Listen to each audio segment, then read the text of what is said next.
Let me tell you of the days of high adventure.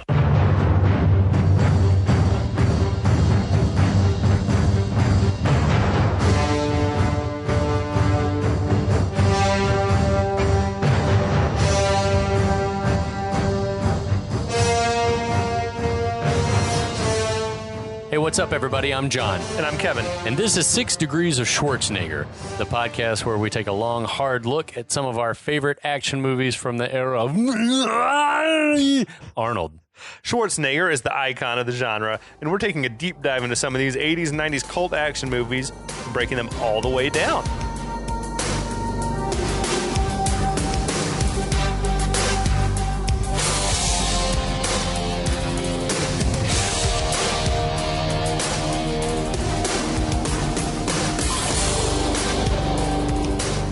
What is up, everyone? Welcome back to the podcast. This is 6 Degrees of Schwarzenegger.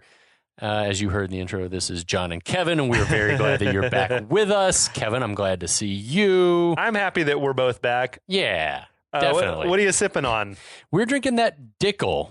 We're sipping on the Dickel Barrel Select.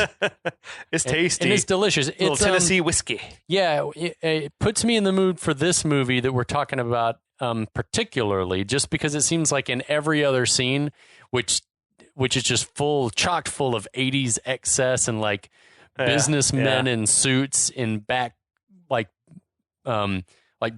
clubs and shit, drinking brown liquor from glasses. It seemed apropos. I dig it. Yeah. And a special hello also to everyone who's listening to us on the Last of the Action Heroes podcast network. Hey, what's up, guys? Yeah. We're happy to be here. Definitely. We've got a lot of old goodies on our own 6 Degrees of Schwarzenegger feed if you want to try to catch up on what you've been missing out on. Yep. And then also, if you're listening to us on our feed, check out the podcast network. If you like what we're doing, then there's probably a whole lot of other stuff over there that you'll like. A lot of Stallone love, which we abide. We tolerate it barely. Yeah, there's Dolph Lundgren themed podcast, Seagal themed podcast, Bruce Willis and James Bond. They're picking the Rocky movies apart minute by minute. I love over that. there. Yeah.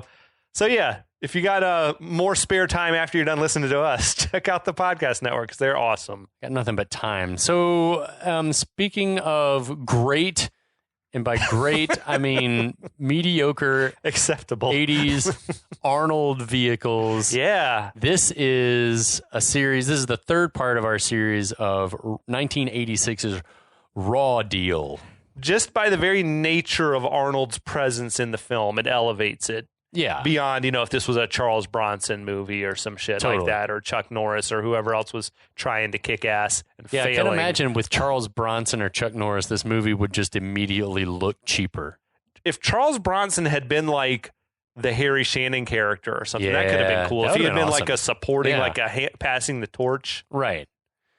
So I guess I'll get us caught up a little bit on what we loosely call a plot. So what passes for a plot? In the last act, Kaminski, after having faked his death, infiltrates the Patrovita crime family. He's trying to ingratiate himself to Patrovita's number 2, Rocca. It's all a ruse. To the dismay of Rocca's chief lieutenant, Max Keller. We also see that the Patrovita family is getting moved in on by this Polish gangster, Lemansky, who used to work for Patrovita, but Patrovita's not having that. This town is definitely not big enough for the two of us. Accurate. So Kaminski ingratiates himself, like gets his foot in the door by causing Lemansky some shit in one of his like underground casinos and stealing his girlfriend's jewelry. And then upon meeting Rocca, we think that Max Keller tried to have Kaminski killed in a back alley. Yes. And which was witnessed by some cops who we think are going to turn up later, we guess. Yeah, they crop up periodically whenever it's convenient. And then while Brenner / Kaminski was inside, Joey Pussy Brenner was inside the casino Roca / Patrovita's casino, he meets Monique, who's just, there are all kinds of red flags. This is a woman you should probably not be trying to like talk to because she's not good with money. She's drinking, she's smoking, she seems kind of sad. I don't know. Anyway, by the end of the last chapter, Roca agrees to give Brenner, Joseph Pussy Brenner, his audition to join the troupe. The stakes are high. It's impress us or we'll kill you. Impress us or you're gonna die, and that basically gets us caught up. Yeah. Did you get all that? If not, tough shit. Tough shit. Drink your bourbon and shut up. Plowing forward. We gotta go. So as Kaminski is waiting on the curb for his car to be brought around outside the club, we've got Monique comes walking out. Yeah. I don't know what she's wearing. It was basically like a lingerie with a blazer over the top of it. Yeah, that's sort of, yeah. Low cut as hell. I mean, she was cutting a nice figure. She looks fantastic. So he asks her how she fared the other night when he seemed to have given her like roughly $20,000 in chips. Right. On his way out the door. She seems to indicate that she lost it all.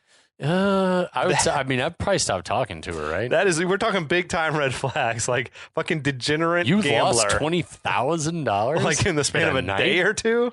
If she's got it, she's going to lose it, apparently. That's not great. So she sort of hints that tonight was more of the same. Kaminski suggests to her that she ought to find a different... I love that. She ought to look for a different type of recreation. Yeah. You know, he tells her the exercise from tennis might make her feel better. It's like he is all about fitness, telling his women how they should diet and exercise. It's not a good look. No, it's not. It doesn't go over well. It's not charming. Have you tried vacuuming? That might make you feel better. What's for dinner? So as her car pulls up, a taxi, she gives him like a long stare down. Yeah. Yeah. She wants to climb him like a jungle gym. She is forward, and I'm into it. Yeah. But so he sort of chuckles and tells that cabbie, we won't be needing you, slips him a little bit of money and sends him on his way. That's great. She says to him, well, you're a real take charge guy. And then that saxophone riff, like, yeah, women love that, up. Or so I've heard. I don't know. Yeah. Cut to, I guess this is Monique's place. I get that vibe as well. They're polishing off their third bottle of champagne. That is an awesome night. I love that. That is my speed right there. I would be shit-faced. I fucking love champagne. Yeah? Yeah, like when I have gone out with like some friend groups on occasion in bygone days where some friends like maintained that it's like, regardless of if you're drinking, as long as you separate each alcohol beverage that you have with a glass of champagne, it offsets. Well, sometimes they do say like the fizzy can settle your stomach in some way. But it's like, that's the worst logic ever. It's like, it's all mixing together. Yeah, it's like, it's not like a film. I'm just saying, it's like champagne. I love champagne. And so I'm assuming that he's probably had 2 bottles himself and she's probably had 1. Like if they're, you know, he just ought to be putting away more than her. 2 bottles would knock you on your ass. Yeah, right? 2, like I can drink 2 bottles of wine in a night by myself. Shit. But that's like by the end of the second bottle, it's like I'm drunk. Yeah. And I haven't done that in a long time, by the way. So if you're listening to this, don't be worried about me. Those days are over. Send help. Those days are over. So Kaminski seems to be making a joke. Yeah. It's not funny, but he's talking about, you know, basically who needs sleeping pills when there's champagne. Yeah. I guess. Okay. Then Monique says, does that mean you're ready for bed? And he awkwardly is like, sort of delivers, I think so. I don't know if he's like, he is ready to cheat on that wife or not. Right. I don't know, but they stumble towards the bedroom. This has all the makings of the worst sex ever. Yeah, everyone's very giggly and staggering around and bumping into walls and shit. I've never been blackout drunk and had a good experience. No. Or even like very drunk. Yeah. And had a great experience. It's like, So Kaminski says, I like this. You know what I like about bedrooms? No, what? You almost always find a bed in there. The funniest joke I've ever heard. Funniest joke she's ever heard. It works on Monique, but she is ready. Yeah. She is primed. Yeah, exactly. She starts to undress Kaminski, and he passes out on her. He's like giggling and then passing out, yeah.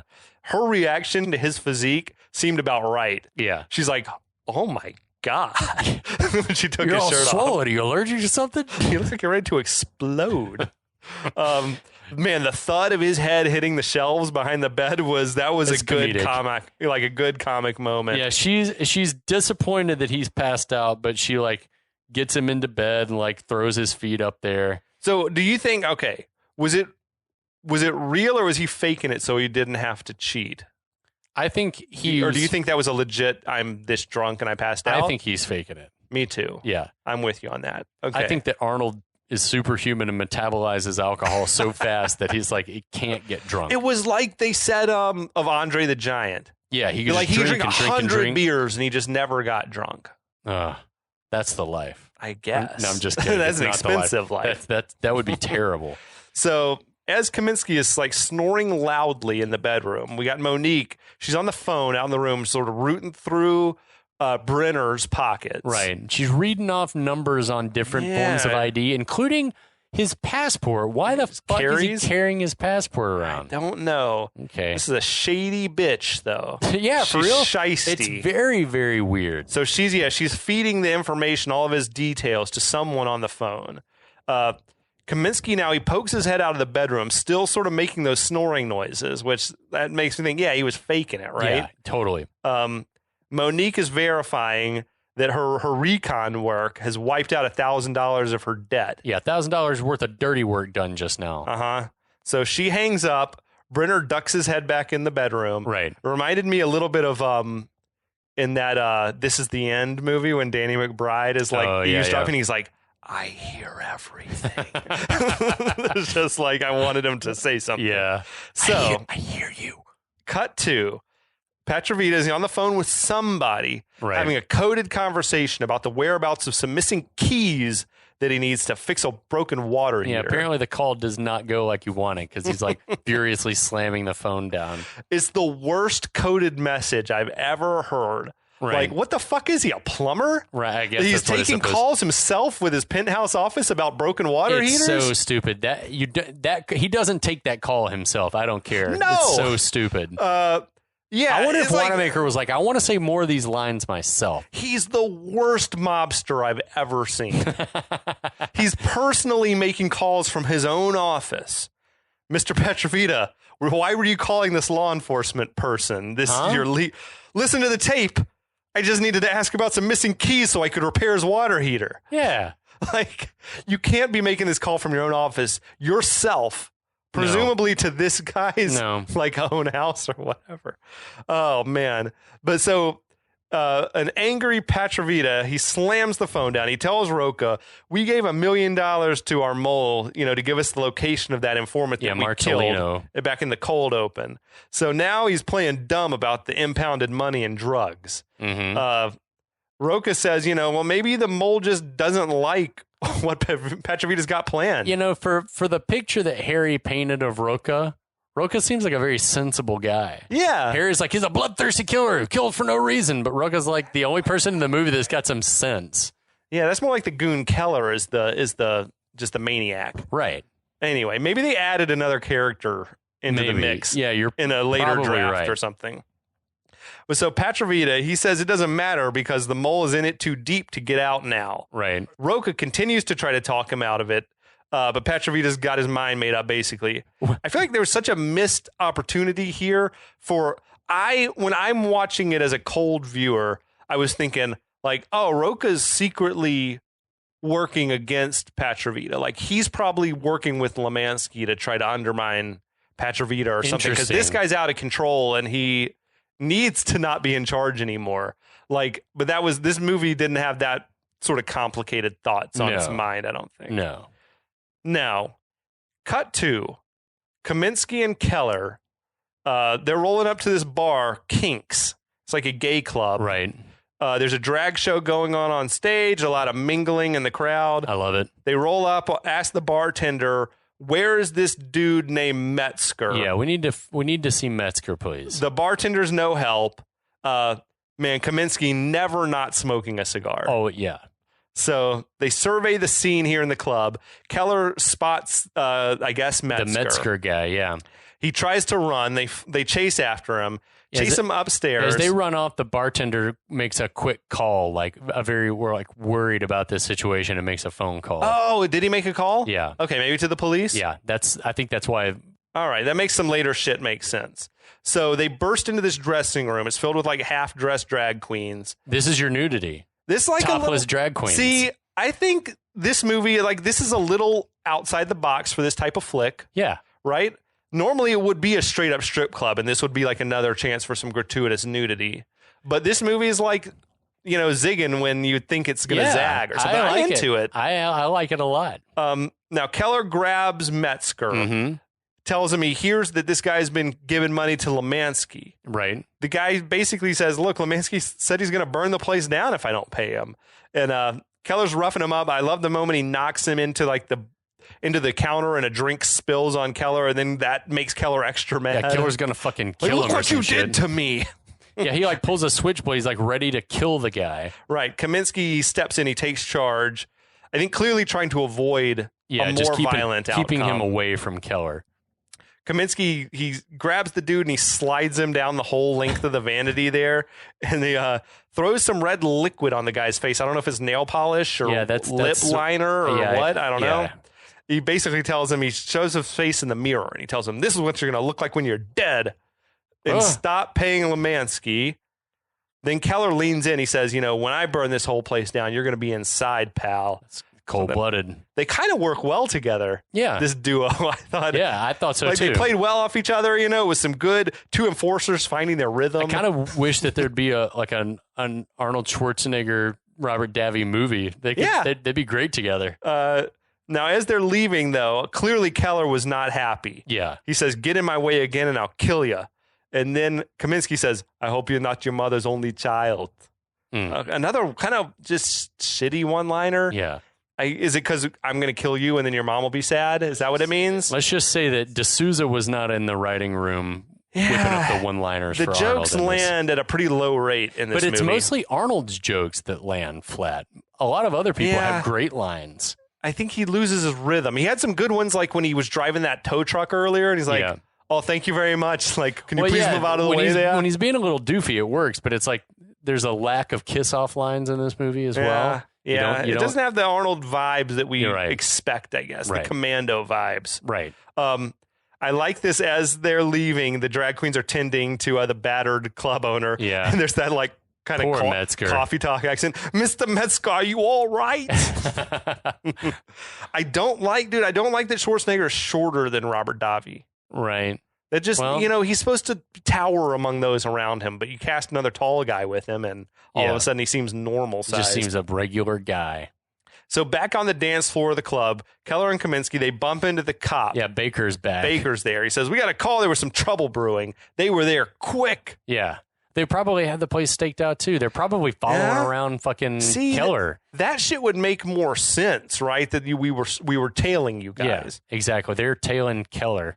I'm going to assume that he's lying when he says we got a call. But no, he did from the bartender. I mean, he says that, but how? I guess it got relayed to him. If you're the team that's on the stakeout, you're not responding to disturbance No, but I mean, calls. if that person calls whoever is working the case in the precinct, and then they immediately relay the call, I would still think they would send a black and white because you don't want to tip your presence. True. That's true. I don't know. Yeah, I've never investigated a case before, a mob case. Baker, he calls Kaminski by his name, Joey P. Brenner. I love that. Is it it's says he's been mixing with bad company here, basically. You're hanging out with trash. Later on in the movie, not to give spoilers, but later on in the movie, the cop outright says, I always suspected you were a cop, to Kaminski. And now, if he thought that, there's no way he would call him, I think, by name that, for all he knows, could be his real identity. He doesn't know that Brenner's a fake, right? Yeah, I guess he wouldn't just assume, that he wouldn't assume that that's a false ID. I just think that, that could get him in trouble. If he had told these guys his name was Vito or something, then he's like, oh, it's Joey P. Brenner. Right. Anyway, As they walk out, Keller wants to know, how do you know that cop? And Kaminski says, the cop, he stopped me in the alley after your goons tried to take me down. It's awesome. Yeah. Now we cut to a very foggy golf course. Yeah. Lemansky's fumbling around in a sand trap. Not a good golfer. Major golf rules violations are happening too, because he keeps grounding his club in the sand trap. That's 2 strokes per time, I think. And he's just like fucking around. Everyone turn around. Don't watch me. They seem to be discussing Kaminski. Right. They're talking about the new guy working for Patrovita. Lemansky says he wants an example made of this guy. He wants it public and messy. He says that's kind of He's cutthroat. That's disturbing. Yeah. He continues to suck at golf. Just getting mad and throw. I love when he like chucks the club, just like flings it. Yeah. It's amazing. This feels like a movie where someone says we need a rewrite to add more laughs, and they just added some really out of sort of context comedy. Yeah. To the movie. All the comedy. It's like when it happens, it's like I'm so confused by this movie, but okay. Like it feels like there's just now we're making him sort of a goofy doofus. Yeah, like Lemansky's a dork. Yeah. So at night, we got Kaminski and Monique. They're arriving at this lavish party, mansion, lots of limos. Right. This looks like it's going to be fun. Fucking unconvincing. Okay. Monique is if you complaining. Say so, tell your face. Well, Monique, tell your face. Monique is complaining that a lot of Patrovita's friends are a real pain in the neck. And he says, "You're with the main man." Oh my God. If you have any trouble, you let me know. Have you ever told someone you're with the main man? Are you going to make it with the main man? That is a strange thing to say. You're with the main man. Inside, there's this child. I can't tell if it's is it a child's birthday party? I think so. Their children having their picture taken by a professional photographer. Like with this it's garish sort of pageant makeup on. Like it's a red carpet event. I can't tell what's happening this at the event. child is striking poses in there for the photographer. I don't get it. Roca, is it bat mitzvah? I don't know, man. These are Italians. It couldn't be. No, it's like maybe it's like a whatever. It's not even a sweet 16 because that kid was young. Yeah, I don't get it. Whatever it is. Roca approaches, tells Kaminski that Patrovita would like to meet him. Immediately. Yeah. Like, you just got here. Boss wants to see you. Boss wants to see you. He says, "Be right back," which is almost an "I'll be back." It's like there are 3 almost "I'll be backs" in this movie. I don't know if that was tongue-in-cheek, if they knew they were doing it, but didn't want to fully commit. Had to have. Oh, man, just commit. So as Roca walks Kaminski away, a obviously drunken Keller appears. He asks that photographer to take a picture of the 3 of us. Then he strangely puts his arm around Kaminski's shoulder and tugs on his ear. That's a good way to lose a hand. I feel like when I saw that happen, I was like, "Oh, John's not gonna like that." The way that Arnold jerks back, I was like, "That would have been me." I'd have been like, "Motherfucker, what are you doing? We're about to brawl in the middle of this child's birthday party." Kaminski's not having it. No. I like the moment where Roca tells Keller he's having too much fun. Go eat something. I do too. It's like, that's pretty good code talk for you're drunk. Get your fucking shit together. You bitch. Go eat a snack. So Keller and Kaminski, they bicker at each other some more as Roca's leading Kaminski away. Man, if you're Roca and you appreciate Keller, there's just no reason to keep Brenner around. Agreed. Like, these two don't mix. Unless Roca is the kind of guy that's literally like, this guy's got some piss and bravado.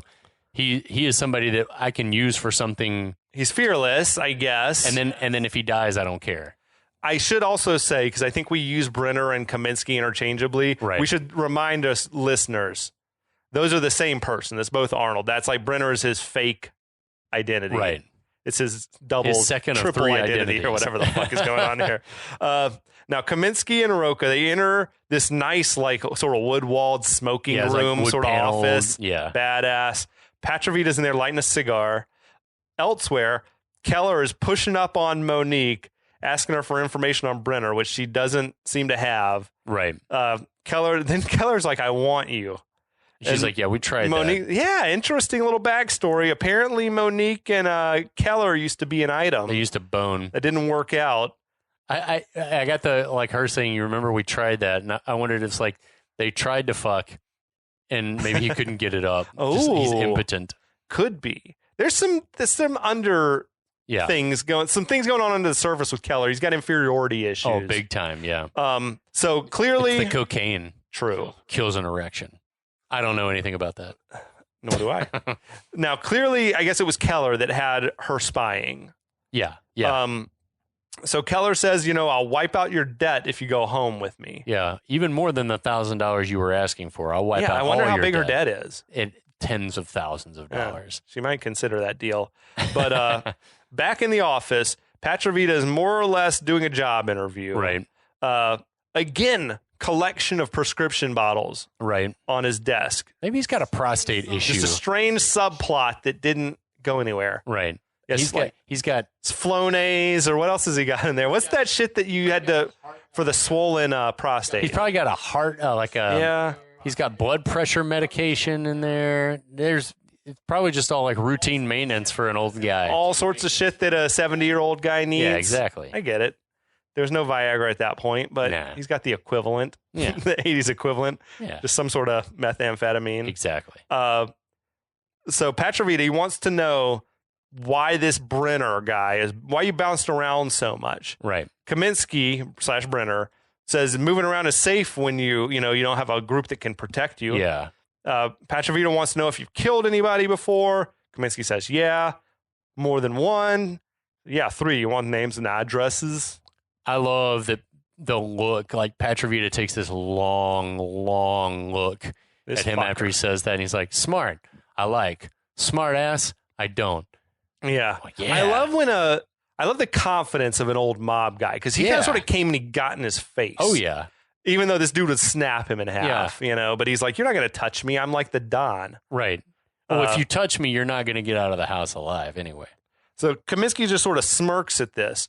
Patrovita tells him to leave so I can talk with Roca alone. Right. He's got as we said, he's got a confrontational interview style. That's not how you necessarily land jobs. No. By insulting the boss. Nope. After Kaminski leaves, Patrovita says, I'm still not sure about this Brenner. Tells Roca not to let him get too far in, not too far too fast. Right. Patrovita says, I want to see what he's made of. If he's no good, we'll use him for something dirty and then just dump him in the pit. And that's kind of why I feel like even Roca from the beginning is even entertaining this. It's like he has no intention of getting rid of Max. It's just like, if this guy can be used for something that I don't want to touch, why not have him handy? Kaminski is like getting in the high cotton now. Yeah. Totally. He's like getting in deep. So totally. Keller, he's running off a whole bunch of prints of the photo that he's taking with Brenner. Kinko is paying like 10 cents a copy. I feel like he was in the nightclub office running Xeroxes. Yeah. Why so many prints though? Who's he handing them all out to? The pictures were weird too. There was like no background. And was it only the 2 of them? Like he cropped out Roca? I don't know what happened. It looked here. like he cropped out Roca so Roca couldn't be in the picture. Yeah, it was odd. I like the thought of like Max like at a table with like some scissors, like cutting and like pasting to make it like Joker when he was cutting those pictures of Vicky Vale. Yeah, exactly. Vicky Vale. Hard to stay inside the lines. So now we are at a clothing store in the mall. Right. Monique is trying on outfits for Kaminski. He's saying all the right bullshit. Oh, yes. I love this. It's my taste. Great on you.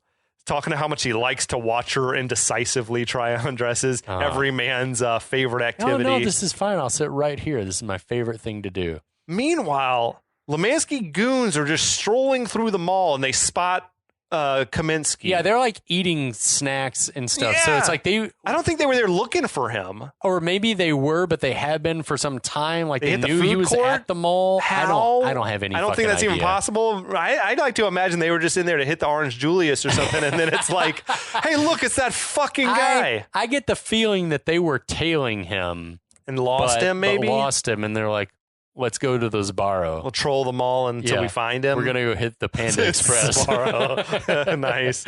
An authentic Chicago slice from Sbarro. I don't know. They enter the store. They toss their food trash into the fountain that's in the store like a couple of fucking absolute animals. It's another weird flex. It's like, fuck this store. Fuck this fountain. It's so weird. Kaminski's like trying to buy the store from She's Monique. like, I don't know which one to get. He's like, I'll get them both Get for them you. both. The goons roll up. kiss her goodbye, shithead. What? He says, and then the music kicks in. Yeah. It's fucking killer, man. Kaminski tells the manager, I like this moment, call security. She's just kind of there like, and then Monique's like, dial, dipshit. Yeah, it's awesome. I like that. There's some good lines in this scene. I can't always tell if I dig Monique's style or not, but I kind of like a take charge Yeah, woman. she's funny. So Kaminski just starts kicking ass. Yep. Monique's helping too. I like that. She like plucked the arm off a mannequin and just started wailing on one of the guys. She's got moxie, man. It's a dude over the head with like a potted plant. That shot where she swung the mannequin arm and like knocked stuff right into the camera lens was like a cool shot. Yeah, I liked it. There's the funny moment where the two like women shoppers in the store bump into each other and the one's like, out of my way, bitch. I love that. That was so awesome. So awesome. There's some good little I wonder laughs. if that was like improv. Like if she was like, out of my way, bitch. So dug good. it. Now, Kaminski tossed the one guy through the glass door. Right. Then he dunks the ringleader in the fountain. Kaminski and Monique run out of there with Monique like scooping up an armful of clothes. The ever enterprising Monique. Like, it's so hard to find my size. And this is another moment that Ebert singled out where he mentioned like, this dude had been thrown through a glass door. There's glass everywhere, and a guy laying out there in the walkway, and mall patrons are just stepping over him like he's not there. Trash. It's weird, man. This is Chicago. This the Chicago way. It's a Chicago way. He pulls a knife, you pull a gun. So at Patrovita's club, the Don and Roca, they're debating how are we going to recover our lost money and drugs. In the previous episode, I don't know if we mentioned, there was a big raid on one of his like stash houses, and he lost $100 million worth of shit. Right. Drugs and money. Yep. So there's a cleaning service hard at work. The logistics of this shit always like confuse me in movies. Like, does he hire like an evil cleaning crew, or is it just some cleaning crew, or is the hotel, the Allerton's cleaning crew? That's a great question. You don't just discuss this shit, though, in front of outsiders. I feel like he probably owns the Allerton Hotel. Like he's got it like that. That's probably not entirely true, because I doubt that Al Capone owned whatever hotel he was living in Untouchables. But he'd like take out a floor of the hotel or something? Exactly. Like a few suites of rooms. I mean, it might be that sort of thing where the hotel's like, you wash our hands, we'll wash yours sort of thing. One hand washes the other. Like, you're renting out a floor, we'll clean up the basement for you. Yeah. But you would not be discussing your criminal conspiracies in front of the vacuum guy. No. Patrovita, he's referencing the mole that they have. Again, he said, I've been told by our mole that all the drugs and the cash are being stored at a police precinct, and that soon it's going to be moved away, so we're going to lose our window to steal it all. Right. Kaminski, who they don't really trust, has entered. This is where they're he's still talking there about all that shit in front of a guy they don't trust. This is where Kaminski's sitting there drinking his mimosa. It was either that or a screwdriver or like a tequila sunrise. I want to believe that it's a mimosa. Maybe it's just Sunny Delight. He's drinking that Sunny D. It's not the purple stuff. The California style. Fuck that California style. Give me that Florida style, baby. Anyway, Roca's trying to convince him this is a bad idea. Patrovita makes this offhand reference to $10 million worth of shit got stolen in New York last week, which I was like thinking, is that like a French Connection reference? Interesting. Because that was a thing where there was an inside job. I feel like this movie makes a lot of references directly and indirectly to old movies. Could be. Whether it's because like the script might have been on the shelf for 10 years. Ways for one. that scenes are set up and things are very reminiscent of older classic movies. True. So Roca, he's telling Patrovita, this is a pipe dream. It's going to be full of cops. It's at a police station. Again, he's trying to be the Stringer Bell of the operation. Yeah, he's like the wise, sage. So Kaminski chimes in, says, a bomb. What? Make a bomb threat. Basically, the building will be evacuated. The guys are skeptical that the police would buy it. Kaminski says, yeah, but not if you make them think there's a bomber out here that's like trying to blow up police stations. Patrovita turns his back and this huge grin spreads on his face. This is the best idea Patrovita's ever heard. Finally, someone who gets it. Someone who's as crazy as I am. Maybe Patrovita's. I like that Patrovita's on like prednisone, and the prednisone's making him crazy. I think he's at the end of his life cycle. He's like a hornet or a bee or something. I just think that he's got like a nasty urinary tract infection or something. And, like the prednisone's just making him act erratic. Could be his blood pressure's like bottomed out. Just like fuck.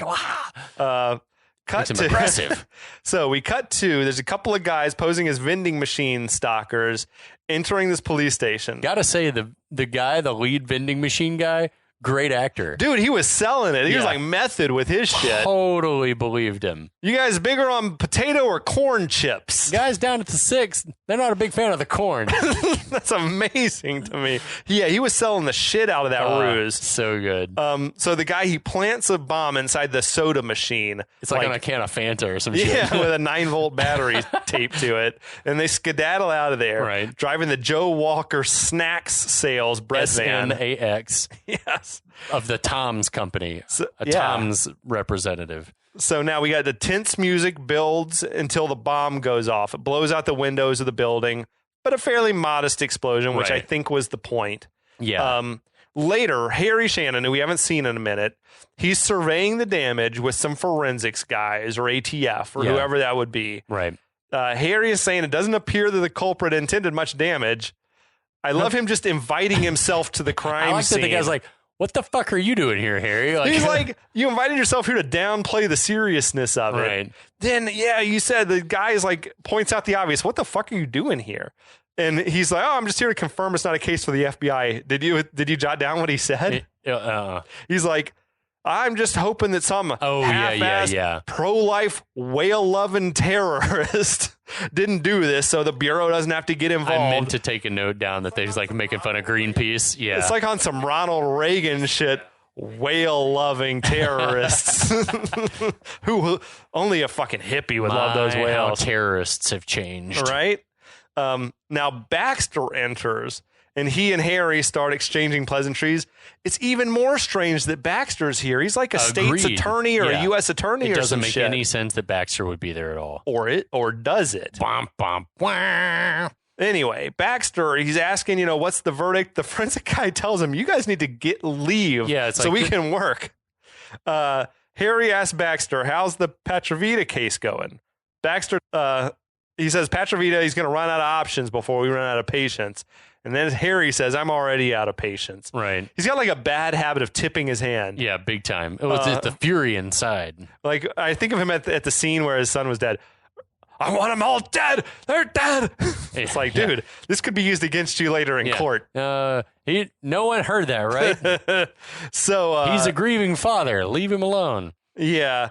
Baxter says, I thought you were off the case. And Harry says, I've got hours outside of work. I never sleep, motherfucker. Harry, shut up. Yeah, exactly. At the bare minimum, he's hinting that there's like some extrajudicial shit going on. He should have just said, I was driving by on my way home from work. Or I heard this happened. I wanted to make sure everyone's okay. I guess he's stationed in Chicago. Yeah, that's sort of that's the vibe I got too. Anyway, he's just like, the fact that he's here hinting that he's doing some shit off the books has the potential to wreck any legit case they could have against Patrovita. I get that he thinks he can trust this guy, Baxter. Right. But Baxter is literally the only possible mole that we've met so far. Correct. So anyway, Baxter cautions Harry, says, be careful. There might be wheels in motion that you don't know about. Harry says, my guess is whatever you've got working won't work. Ooh. Baxter says, we're doing all we can. And Harry says, well, that's what I'm doing. That's what I'm doing too, man. So Baxter says, hey, look, buddy, we just both want the same thing, justice.